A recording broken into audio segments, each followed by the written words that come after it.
It's knowing what you can do in the editor. So, like when I was learning how to make Call of Duty, they taught us. I mean, you have to know how to use the engine, the Radiant engine, and you would click and drag on a little 2D grid, and you could switch the view of the 2D grid, and then there'd be a perspective view that shows you what you just created looks like in 3D, right? Which is where you'll actually run around and test it and everything. And so I have to learn how to make walls, how to make shapes, how to make geometry. Once I know how to make something, I can learn how to make anything.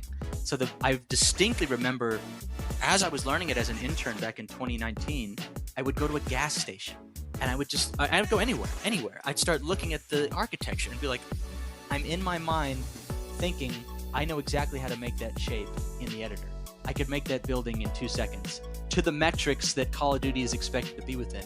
Every door is 52 or maybe 58 units wide, 96 units tall, might be 92. I'm getting a little rusty. It's been a few years, but I remember those metrics, right? Like there were certain heights that things had to be.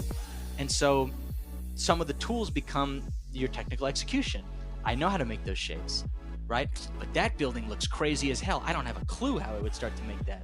I might need a new tool, right? I'm missing that element, so I'd have to go grab someone else who's better with those tools and say, hey, how would you approach making this thing? Because the geometry is blowing my mind. I don't know how I'd approach that.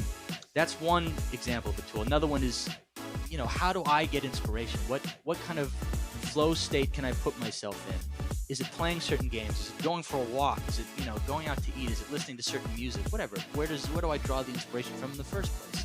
Is it just flicking through Pinterest for an hour? All kinds of different stuff like that. There's tools for every step of the process.